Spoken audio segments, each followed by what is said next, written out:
Hey, this is Stu, and we're here with the Purple Valley Asana School and the brilliant Joey Miles. And today we're going to look at that sort of nemesis posture of Marichyasana D. And for some people it's like as easy as knitting or something, and for other people it's like ridiculously hard. Of course, for Joey, he's going to have to fake it because it's particularly easy for him.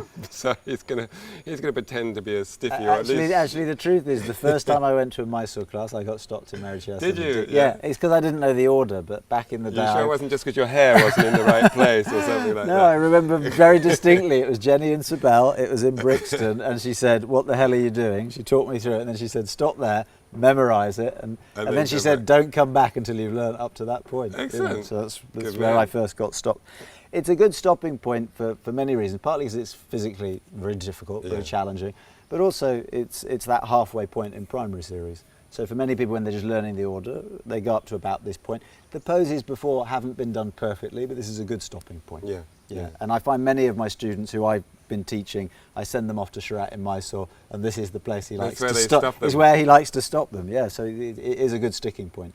So I'll just jump on the mat and briefly explain how we do it. So the first thing that's weird when we get to the twists is we're going to twist to the right. Okay, so we've been doing right side and left side of the posture first. So always we've been doing this right side, this left side. So the first thing that people kind of get confused is they're always doing the wrong leg first. Okay, so I'm about to turn. I actually even went the wrong way. I went to you. I'm about to go to the right. So if I'm about to twist to the right in Marichyasana D, the first thing I do is I adjust my left leg. Yeah. Okay, so the circular motion of the hip to do Padmasana. Let's just pretend we can do this. Okay. If you can't do Padmasana or half lotus, this pose just can't really be done. We're going to have to do an approximation. So far, this has been done. We've taken lotus. Now the next thing is there's a tilt to the pelvis. If you tilt to the pelvis, I just go to the side. So I take my hand out to the side like that. You can see my right buttock lifts. I bring the foot right in. Now many people here, the foot is too far forward. So the first position you have to check is, are you actually bringing this foot in? So you can see here, if I show you from the side, I've gone this way, I've not gone back, this right in here. So this movement here of the ankle is actually something that people find challenging. Obviously the Padmasana foot is also part of the obstacle near enough there. Touching your buttock. Yeah, exactly, so it's really, really close in. Okay. Now it's quite useful, you can see me from the side, because now what I need to do, okay, is I'm going to go across. I'll actually just show you from this angle. So I've got this far, okay. I'm going to go that way. Now what I do is I can move the knee across. Okay, it's okay to lean a little bit back, so I have to scoop my stomach out the way.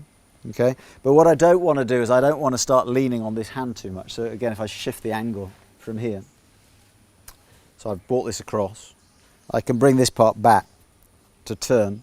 Okay, but now as I come across, these fingertips that are on the floor, they're just guiding this part up and forward. Okay, so I don't start leaning on this hand. If I start leaning back here and this comes up, it's just not going to work here. So all too often students are kind of wondering about how to get into this part, and they've come off the thigh. So what's on the ground is this thigh, this foot, the left buttock, but not the right. So you can see as I come across. Okay. Now the next part that's confusing is we need to get the armpit across here. Okay, which for many people there's this gap. So we have to close the gap. And when we're closing this gap between here, the armpit and the outer knee, the foot is in the way, the ribs are in the way. So I basically have to learn to move this part. So I scoop the stomach up and turn. I bring this part, the right side of the ribcage, around. And now this foot comes into the abdomen. So if I show you from the front, literally you're going to see my foot is going to go into this region. Okay, watch the wires. So you see I'm here. If you watch this part, I move these ribs across. Now I let the foot come literally in. Okay, the toes are just over the top, but the foot is going literally into the belly. So the part that I'm having to essentially soften is literally the gut. So you almost want to be able to do this and push in.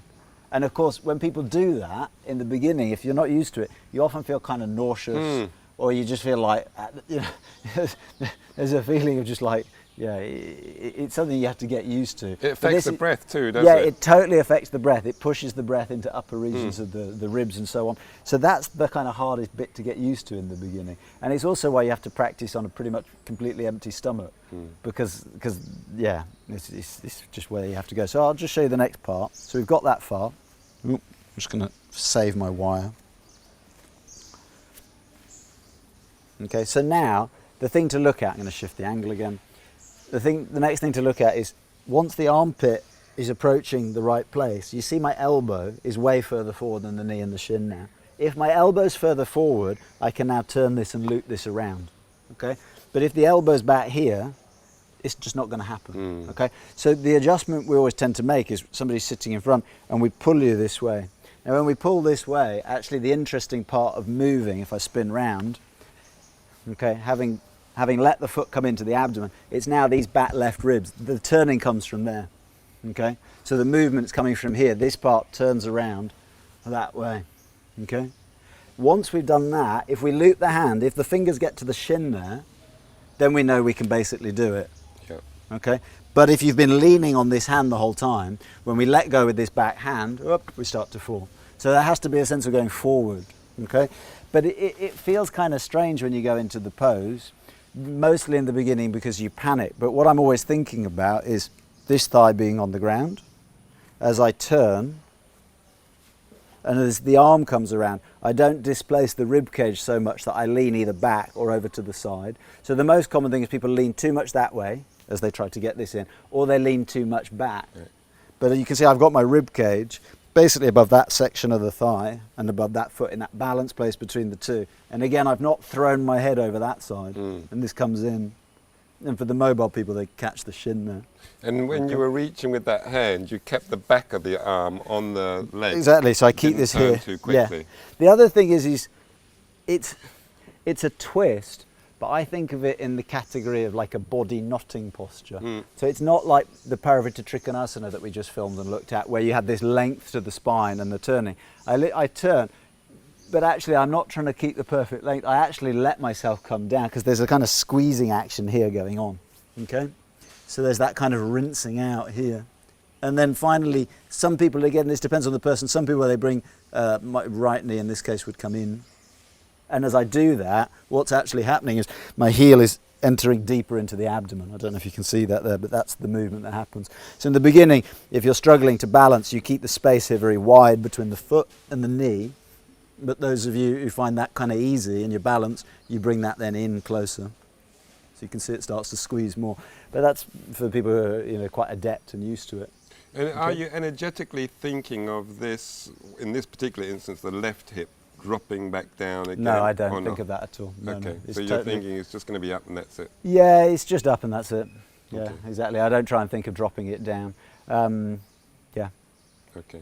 And what about when people are first putting that foot into Padmasana and the knee isn't on the floor? Yeah, so when people are approaching the pose and the knees are up. So there, yeah. Okay, if I lean to the side and it comes down, this might be okay. But if we're starting to get to here, it's just too much of a compromise for the knee. I always just get people to come out and then we either approach the pose like this.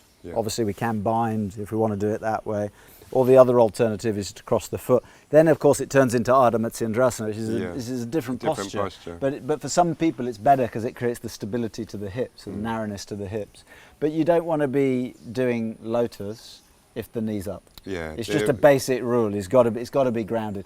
And the thing is people who are doing Ashtanga tend to think of lotus as being something that's so simple. And of course, it's not. It's a really, really advanced and complex pose that requires very, very open, mobile, not just hips, but knees and ankles. It requires a lot of mobility in all the joints of the legs. And for all those people that spend so much time in offices sitting, it's going to be a movement that's going to be tricky, isn't it? Exactly, yeah, exactly. So depending culturally, it's not a pose for everyone. Yeah. Okay, cool. Thanks so much, Joe. Okay, hope you helps. find that useful. Yeah, take care.